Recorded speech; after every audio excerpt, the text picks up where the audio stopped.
This is Unfiltered Everyday Shit. I'm India Sherelle. This podcast is a space for real conversations about life as it's actually happening. The good, the bad, and everything in between. It's unfiltered, it's honest, and it's unapologetic. So, let's talk about it.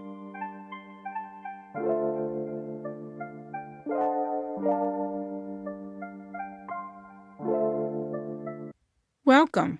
I'm India Sherelle, and this is Unfiltered Everyday Shit. It's 2019. I was getting paid weekly, and baby, you couldn't tell me nothing. So how did I get there? I was working for a company, a brick and mortar. They had their own travel agency. I left. But the good thing about this travel agency is that they sent you to all of their buildings. So a lot of the buildings they were sending me to, I already knew people. But however, it changed. They paid you a little more. And I got weekly paychecks. And honey, I was living the life, paying all my bills, doing everything. I was happy. I kept trying to convince my friend to come over, but she wouldn't do it. One thing about the nursing world, especially if you know people aren't in competition with you, you tend to tell them your pay. And I kept saying, girl, you need to come on over here. Look at this money. Look what I'm getting. I'm paying off all my bills. Come on. Anyway, she decided to come on. But back to my first travel assignment. I'm going to say this was October, November 2019. And I'm going to tell you how I'm living in the world, making money, and oblivious to what's going on. One of the nurses was like, we got a patient downstairs. They got COVID. He's a COVID patient. And I'm like, what's that? She's like, girl, you ain't been watching the news? And I'm like, no. But I'm a very nonchalant person at times. I was like, well, I'll take the assignment. I mean, y'all acting like that. The man still need to be taken care of. I'll take the assignment. So I switched assignments with somebody. I went downstairs and I worked. No big deal for me. I know a couple of days later, somebody said, you been to the grocery store yet? And I said, no. For what? She was like, girl, you better go. They was getting ready to stop people. That was the goal, stop people from moving around. And I was like, oh, I'll go. I'll go tomorrow. Y'all always panicking, just like when it snow. I get off that morning. I'm driving home. I go to a Food Line that's by my house. And baby, they wiped it clean. And when I say wiped it clean, wasn't up there? Nothing. No cleaning supplies, no toilet paper, no food, no milk, no nothing. They had wiped it clean, baby. And I was like, damn. I said, people was always panicking. Still. Looking around oblivious. I'm trying to tell you. But I'm going to tell you, shit really got real for me is when it was 5 of us living in this house and we was down to 1 roll of toilet paper. That's when shit got real. I can remember going to Food Line and I'm like, well, when y'all gonna get your shipment? They was like, we don't know. Stuff is closed down. So I said, what? I mean, the shower's been bad for almost a week. Like, what? So I'm at home. It's 2 grown adults and 3 teenage children. And we have 1 roll of toilet paper left. So I finally found some toilet paper on Home Depot website. I paid $50, roughly $50 for some toilet paper. I told myself next time when somebody tell you do something, you better take heed. All right? Food Line finally gets a shipment in. You know, some weeks. But we need some groceries. Lord Jesus. Get inside there, and I think I'm going to do some grocery shopping. They say it's a 3-meat limit. I'm like, there's 5 of us in this house. What are we going to do with 3 meats? Oh. I was like, Lord Jesus. I called my son and my daughter on the phone. I said, I'm about to cash app you some money. Told my son, this is your list. Told my daughter, this is your list. Do not walk in the doors together. I didn't have a choice. There was 5 of us in that house. And I know damn well I wasn't the only one. All right. So, I'm surviving. I finally realized shit is real. It's real out here. They started mandating us to have this piece of paper stating that you was a healthcare worker so you can be outside on the streets. I mean, it was getting real. And I'm like, okay. So now I take on another assignment. I goes to Maryland. And baby, life really began for me when I hit Maryland grounds. Oh, I was enjoying myself. But I met some really nice people. But let me slow it down. I get to this facility out in Anne Arundel County. And they hired me to work the Alzheimer's unit. Anyway, they had me working the unit and also working regular population. And you got to gown up. I mean, this is during the time when we were still washing gowns. I mean, oh my God. It went against everything I have learned in nursing. But hey, the government had essentially left us. But anyway, I was like, this ain't going to work. And at this point, it was just really heavy. So I goes to work one day and I pulled the unit manager aside and I said, hey, I want to do some collaborative thinking with you. I'm not trying to tell you what to do with your unit. But however, this is an Alzheimer's unit. And we have no way of keeping these people away from each other because you had to do social distancing. And if you ever worked on a dementia unit, you know, you have to go with them. It's not them going with you. I said, you know, I fear that if it comes back here, we'll wipe this place clean. Next day I get to work, she says, India, you no longer have to go back out there. I said, hey, win-win for me. I advocated for my patients, and now I ain't got to work twice as hard. I get to stay back here on my dementia unit with my patients, which was really the safest thing for them. Now, I do acknowledge that COVID was a hard time for people because people were losing their lives. So when COVID had hit the nursing home, I was still in North Carolina. We didn't see it that bad, not the part that I was in. And by the time I got to Maryland, all those that were dying in mass numbers were already gone.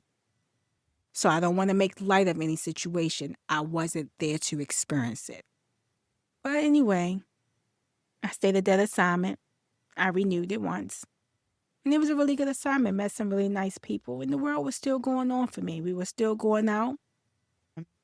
Stores had opened back up. Some of those night places were open back up. So once again, I'm still living life, not realizing how bad the world is being affected by COVID. But that assignment ended. And I went to another assignment in Towson. And I remember going to the bathroom, breaking down, crying. It was deplorable. I know people treat their dogs better than what I've seen in that building. And I remember calling my recruiter. I said, I can't work here. And she says, Indy, but you just signed the contract. I said, it's deplorable. This building needs to be shut down. It is deplorable. I cannot work here. And in my mind, I kept saying, well, who are you going to call to report it to? Because essentially everybody that governed us, they disappeared. Nobody was around. Shit.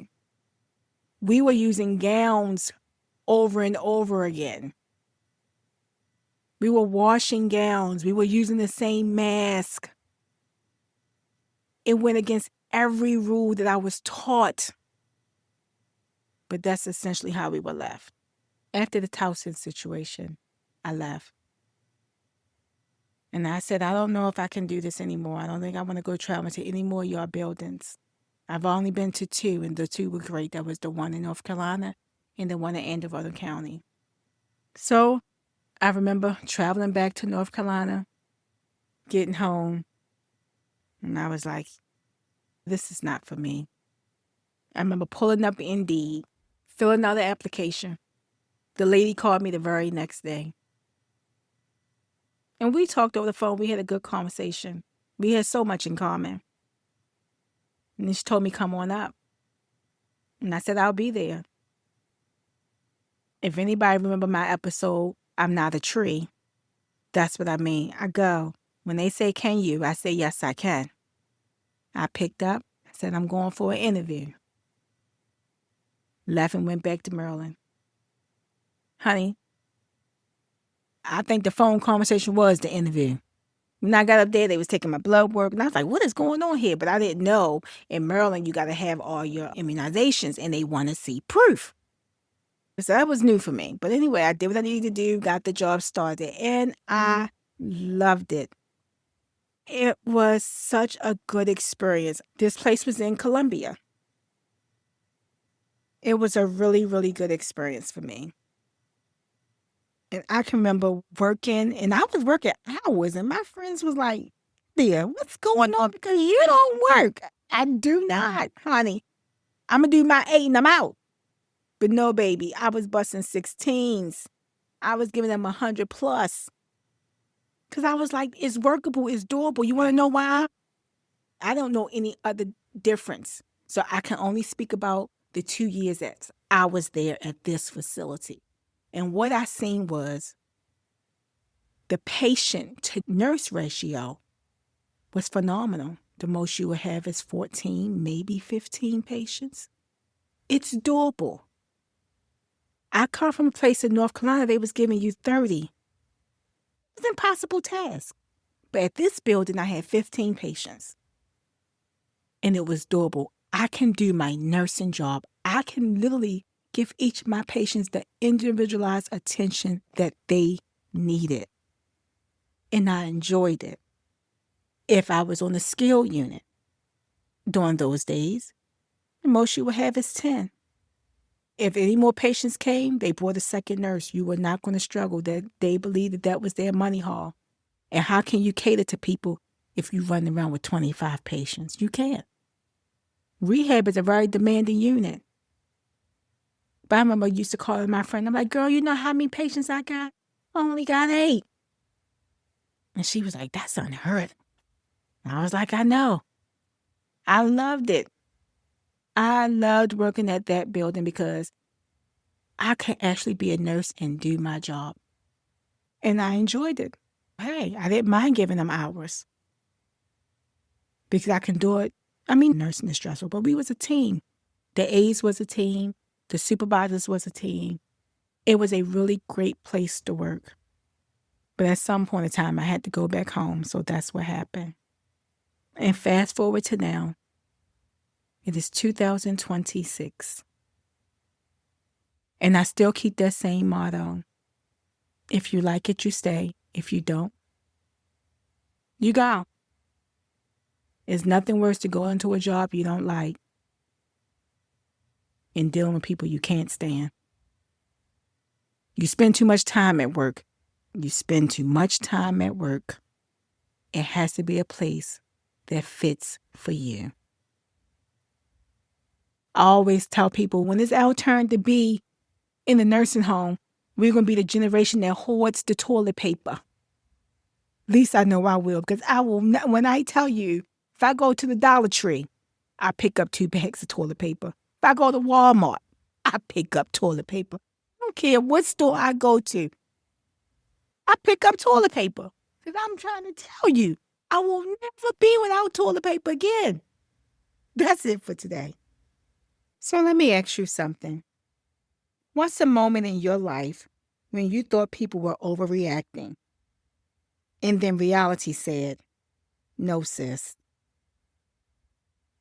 But anyway, this podcast is just freedom. This is me.